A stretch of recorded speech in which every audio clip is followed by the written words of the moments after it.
नमस्कार। SPT news में आपका स्वागत है। पेश है 20 मई मंगलवार दोपहर 1:15 राजस्थान की 15 बड़ी खबरें। सबसे पहले एक नजर डालते हैं आज की हेडलाइंस पर। राजस्थान के कई शहरों में कलेक्टर ऑफिस को उड़ाने की धमकी, मच रहा हड़कंप।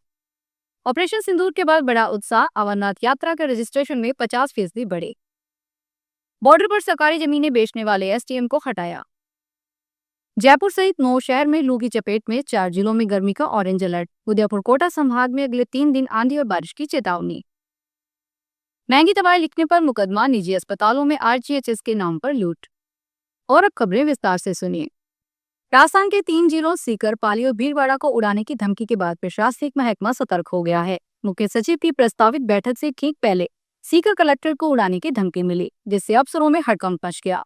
सूचना मिलते ही सीकर कलेक्टर को खाली कराने की प्रक्रिया शुरू कर दी गई। अब जिला स्तरीय अधिकारियों की बैठक कलेक्टर सभागार की जगह पुलिस लाइन में आयोजित की जाएगी। पुलिस और प्रशासन की टीमें मौके पर मौजूद है और सुरक्षा व्यवस्था को चाक चौबंद किया जा रहा है। वहीं पाली जिला कलेक्टर कार्यालय की मेल आईडी पर एक संदिग्ध मेल आया, जिसमें धमकी दी गई थी। मेल मिलते ही पुलिस ने तुरंत एक्शन लेते हुए कलेक्टर को खाली करवाया और जोधपुर से दस्तावेज डॉग स्क्वाड को बुलाया गया है। भीलवाड़ा में भी ऐसी स्थिति बनी, जब कलेक्टर कार्यालय को मेल के जरिए धमकी दी गई। प्रशासन ने तुरंत कलेक्टर परिसर को खाली करवाया और अजमेर से दस्ता रवाना किया गया। वहां भी हाई अलर्ट घोषित कर दिया गया है और आमजन का प्रवेश प्रतिबंधित कर दिया गया है।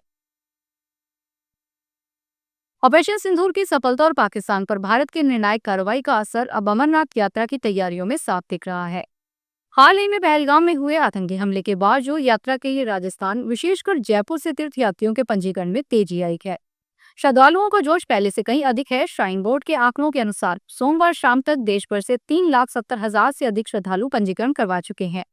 इसमें से 10,000 से अधिक जयपुर से हैं। 3 जुलाई से शुरू हो रही यात्रा के लिए 18 जुलाई तक सभी तिथियां फुल हो चुकी है। राजस्थान के सीएम भजनलाल शर्मा ने सोमवार रात विभिन्न विभागीय कार्यों की समीक्षा की। इस दौरान काम में लापरवाही बरतने के आरोप में ब्यावर जिले के रायपुर उपखंड अधिकारी गुलाबचंद वर्मा को सस्पेंड कर दिया गया है। वहीं बॉर्डर एरिया की जमीन बेचने के आरोप में बाड़मेर के रामसर उपखंड अधिकारी अनिल कुमार जैन को एपीओ कर दिया गया है। सीएम ने ब्यावर जिले के रायपुर तहसीलदार पुष्पेंद्र पांचाल और रायपुर तहसीलदार अशोक कुमार मेघवाल को भी एपीओ किया है। जयपुर सहित राजस्थान के 9 शहर लू की चपेट में है। इसमें पिलानी, चूरू, बीकानेर, श्रीगंगानगर, टोंक, बाड़मेर, दौसा, जैसलमेर भी शामिल है। इन शहरों का पारा 44 डिग्री सेल्सियस के पार पहुंच गया है।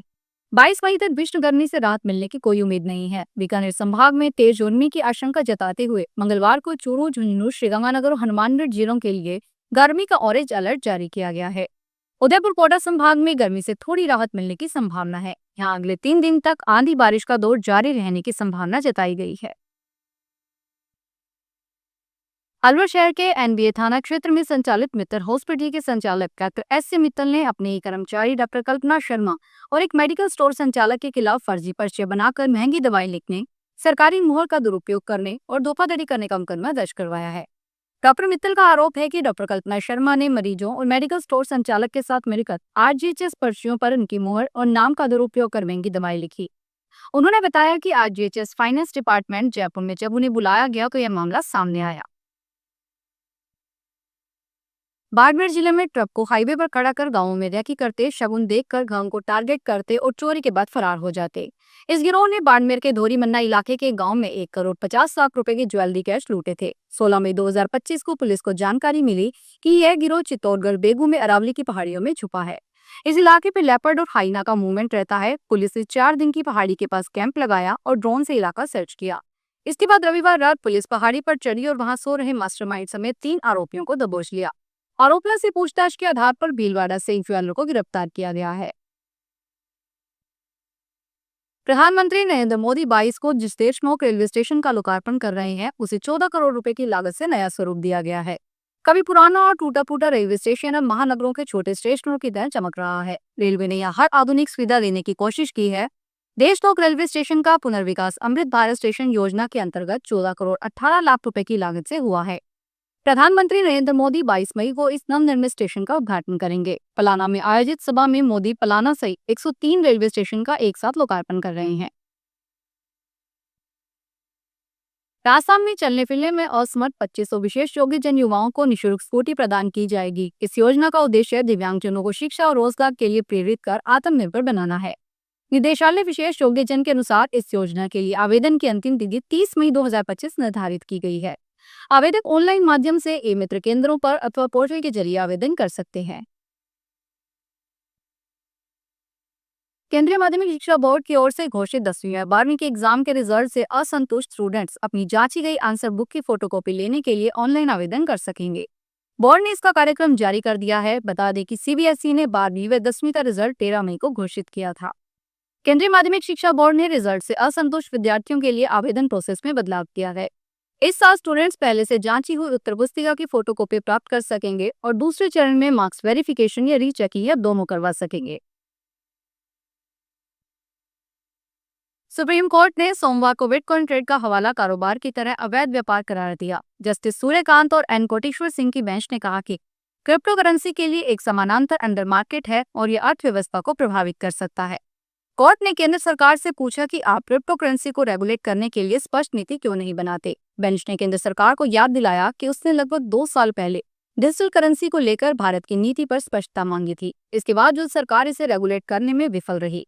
यह एक महत्वपूर्ण मुद्दे पर आंख मूंदने के समान है। अजमेर शहर के हाथीबाटा स्थित पावर हाउस में गैस आधारित 132 केवी गैस इंसुलेटेड सब स्टेशन बनेगा। इस पर 147 करोड़ रुपए खर्च होंगे। इसके लिए प्रशासनिक एवं वित्तीय स्वीकृति जारी हो गई है। शीघ्र ही जीएसएस निर्माण का काम शुरू होगा। अजमेर शहर में वर्तमान बिजली व्यवस्था शहर के आसपास स्थित जीएसएस पर निर्भर है। ऐसे में लंबे समय से इसकी जरूरत महसूस की जा रही थी कि शहर के बीच में 132 केवी जीएसएस स्थापित किया जाए। विधानसभा अध्यक्ष वासुदेव देवनानी ने बजट घोषणा में जीएसएस स्वीकृत करवाने के लिए आग्रह किया और सरकार ने बजट में इसकी घोषणा की। कोटा और नागौर में गत दिनों प्रदेश की सबसे बड़ी जीएसटी चोरी की कार्रवाई के तार जोधपुर से भी जुड़े हैं। कोटा में कार्रवाई के दौरान जीएसटी टीमों को एक गोपनीय गोदाम में बड़ी मात्रा में धारीवाल ब्रांड का तंबाकू मिला। इसी को देखते हुए सचिव व स्टेट जीएसटी के कमिश्नर कुमार पाल गौतम के निर्देश पर सोमवार को जोधपुर जीएसटी की टीम ने तानावाड़ा इलाके में स्थित धारीवाल प्रोडक्ट पर सर्वे की कार्यवाही शुरू की। हालांकि देर रात तक इसके मालिक मौके पर पहुंचने के बजाय टरकाते रहे। इसके चलते टीम ने यहां से रिकॉर्ड सीज कर नोटिस जारी किया है।